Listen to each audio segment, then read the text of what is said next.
लेकिन जिसकी बेटी जवान हो वो बाप कभी नहीं थकता, जब तक शादी ना करते बैठता ही नहीं, भागता रहता। जिस्म कहता तू बूढ़ा हो गया बैठ जा, जिस्म कहता तू कमजोर हो गया आराम कर ले, मगर अपने जिस्म से कहता यार हाँ ये कमजोर तो हो गया मगर मेरी बेटी जवान है, तब तक नहीं बैठूंगा जब तक कि मेरी बेटी विदा ना हो जाए। हकीकत बता रहा हूं मेरे भाई, ये बात हकीकत है। कितना भी बड़ा बेटे कारोबार करने लग जाए यार, हद तो यहां तक, इससे बड़ा जुमला क्या होगा। लो मैं ये जुमला, जब बेटी भी विदा हो जाए, बेटे जवान होके हिस्से बांटे कर लें, क्या कर लें, हिस्से बांटे, तो बाप और माँ एक जुमला कहते हैं, थोड़ी सी जमीन हमारे हिस्से में भी छोड़ना। क्या कहते हैं, जब बेटियों बेटों की शादी हो जाए ना और जब हिस्से बांटे होने लगे तो माँ बाप आखिर में क्या कहते हैं, और थोड़ी सी जमीन वो वाला टुकड़ा हमारे हिस्से में देना। तो बेटे कहते हैं तुम क्या करोगे, बूढ़े हो गए, तो कहते हैं मेरी बेटियां जब आया करेंगी तो किसके घर पे आया करेंगी, किसके दर पे आया करेंगी, मेरे दामाद आएंगे तो किसके दर पे आया करेंगे, उनका खर्चा कौन उठाया करेगा, जबकि बेटा जवान है ये भी उठा सकता है। बोलो है कि नहीं, कई बेटे हैं, बहन आएगी तो ये भी खर्चा उठा सकता, बहनों ही आएगा तो ये भी खर्चा उठा सकता, मगर नहीं। हाय रे बाप तेरा दिल कैसा बना है कि अब भी आखिरी वक्त में थोड़ा सा असासा रख लिया है ताकि उसके जीते जी अगर बेटियां अपने मायके आए तो बाप उनका खर्चा उठा सके, उनकी खुशियां पूरी कर सके। ये माँ बाप है। शायद अगर बेटी ने इस माँ बाप के दिल को पढ़ लिया हो तो खुदा की कसम खा के कहता हूं ना, कभी ये फैसला ना लेगी। हाँ, कुरान में ये हुक्म है जो तुम्हें पसंद हो आप निकाह के पैगाम भेजो।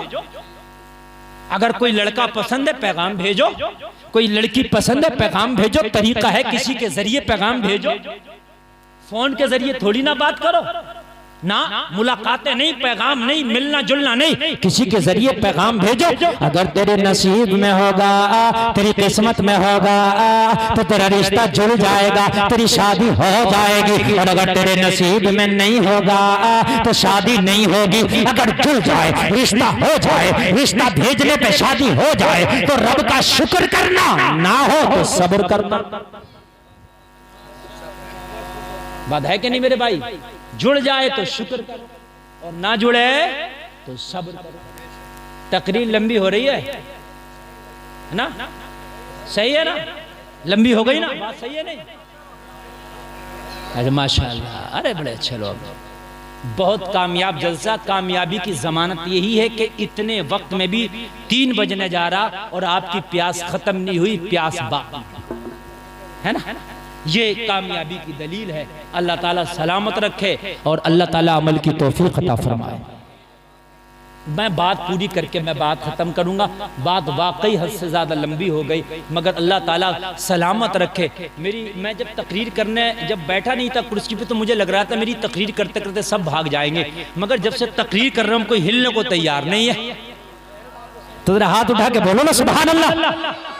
अल्लाह सलामत रखे। बहुत अच्छा आप सुन रहे हैं, बड़ा कामयाब जलसा। मौलाना हाशिम साहब, मौलाना दानिश साहब, बहुत कामयाब जलसा। अल्लाह सलामत रखे। सैयद साहब क़िबला शुरू से लेकर आखिर तक बैठे हैं, अल्लाह सलामत रखे। मैं बस थोड़ी देर और आपकी खिदमत कर लूँ और उसके बाद मैंने कुरान की जो आयत पढ़ी थी, इन्नका लअला खुलुक़िन अज़ीम, अल्लाह ने फरमाया हमने अपने महबूब को खुल्क़ अज़ीम अता फरमाया है।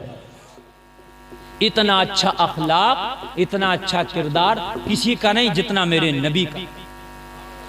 कौन कह रहा है? ये परवरदिगार कह रहा। जोर से बोलो, परवरदिगार कह रहा। ये 17 चैनल यहाँ पर वीडियो बना रहे हैं, अगर इनके जरिए से मेरी बात उस गुंडे नरसिंगा नंद तक पहुंच जाए तो अच्छा है। समझ रहे हैं आप? हाँ, मैं सुनिए, उस जालिम ने क्या क्या ना कहा, मैं अपनी जबान से नहीं कह सकता, है ना। मैं से फोड़ा तो निकल आया उसकी टांग में, ये बात सही है ना, सही है ये बात। फोड़ा निकल आया टांग में, उसके डॉक्टरों ने मना कर दिया। मैंने बस यही दुआ करी, अल्लाह यही बढ़ जा, बस हाँ यही बढ़ जा, ये नासूर बन जा, नासूर। दुआ तो करो, दुआ 10 बजे उठ के थोड़ी होती है, सुबह को 4 बजे उठ के होती है ना।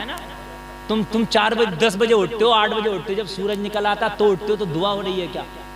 आसमानी दुनिया पर आके वो दुआ कबूल करने वाले फरिश्ते तो चले जाते हैं, फजर के वक्त जब सूरज निकलने वाला होता जब तक रहते हैं और आवाज दे दे के कहते हैं, है कोई जो रिस्क मांगे हम माला माल कर दे, है कोई बीमार जो शिफा मांगे हम उसे अच्छा कर दे, है कोई जो दुआ करे उसकी दुआ कबूल करा दे। हम तो सो रहे होते हैं उस वक्त रात भर मोबाइल चला के, है ना, उस वक्त उठो दुआ मांगो, इंशाअल्लाह दुआ कबूल होगी।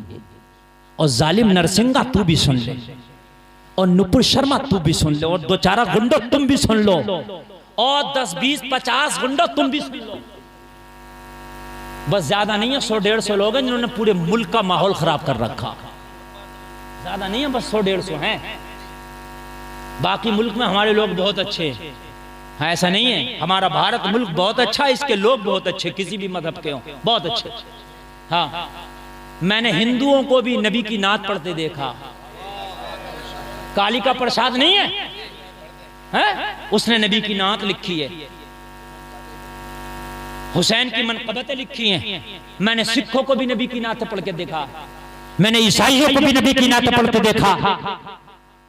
मैं ये नहीं कह रहा कि इस मुल्क का हिंदू गलत है, उसका मजहब अपने जगह वो सब सही है, मगर ये 100-150 लोग हैं जो फिजा खराब किए हुए हैं, समझ रहे? बस ज्यादा नहीं है, मगर इन्हें पता। अच्छा, इनमें अक्सर जाहिल है, ये भी मैं आपको बता रहा हूं, अक्सर जाहिल है। काश पढ़े लिखे होते। समझ रहे हैं? एक जाहिलों की बस्ती में अतर फरोश चला गया। अतर फरोश जानते हो? समझाना पड़ेगा, नहीं जानते हो, बहुत हार्ड जुमला बोल दिया। इतर बेचने वाला, परफ्यूम सेंट जिसे कहते हो ना, वो इतर अलग है, परफ्यूम अलग है, खैर वो उसी की किस्म।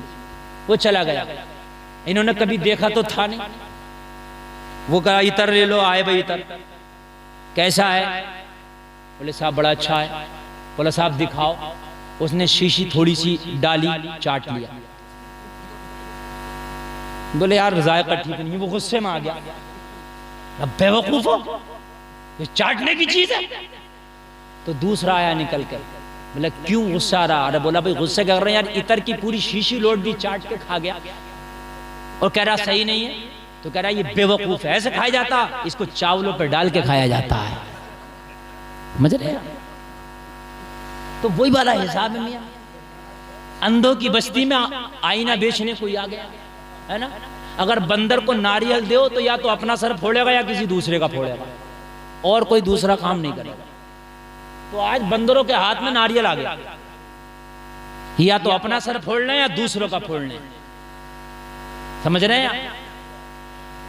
सही बता रहा हूं मेरे भाइयों, खुदा की कसम खा के कहता हूं, अगर पढ़ा लिखा मेरे भारत का ये 150 लोग हो जाए जो 100-150 है, और तुम कहोगे मौलाना इस 100-150 का पूरी पूरी भीड़ मार्च निकाल रही है, बड़े वो हो रहे हैं, तो इन 100-150 के पीछे हैं ये भेड़ चाल है, ये है भेड़ चाल, ये इनकी गलती नहीं है।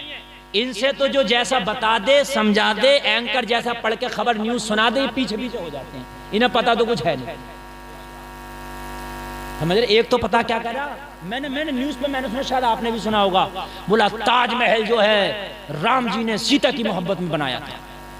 क्या सुना होगा शायद, ये पता नहीं आप लोगों ने। अब ये बताओ ताजमहल कब बना है और राम जी का मैटर कब का, पता ही नहीं। इससे क्या मतलब? बस कहना है, बस कहना है।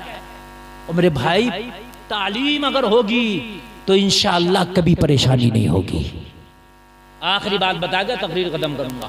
बस मेरे नबी को पढ़ लो, और मुसलमानों गैरों से तो हमें शिकवा क्या, मुझे तो तुमसे शिकवा, नबी को तुम पढ़ लो। तुमने नबी को नहीं पढ़ा। तुम्हें यह तो पता है कि गौतम गंभीर कब तक कप्तान रहा, महेंद्र सिंह धोनी इस्तीफा कब लिया अपनी टीम से, मगर तुम्हें यह पता नहीं कि हजरत अबू बकर का खिलाफत का पीरियड कितना है, उमर का पीरियड कितना है, हजरत उस्मान गनी कितने साल खलीफा रहे, हजरत अली कितने साल रहे, हजरत हसन मुज्तबा कितने रहे। अगर पता हो तो बता दो मुझे, शायद किसी एक को जाहिर हकीकत बता रहा हूँ, पूरे गांव में घूम लियो लिस्ट लेके, अगर कोई बता दे तो। और खुराफात कितनी भी, गाल इतने कुछ लगा कि 10 मौलवी को ना बोलने। अरे यार ये बात तुम्हें पता होना चाहिए, तेरे नबी मक्का में कितने दिन रहे, तेरे नबी मदीना में कितने दिन रहे, ये बातें मालूम होना चाहिए। हुज्जतुल वदा के मौके पर सहाबा की तादाद कितनी थी ये मालूम होना चाहिए। अल्लाह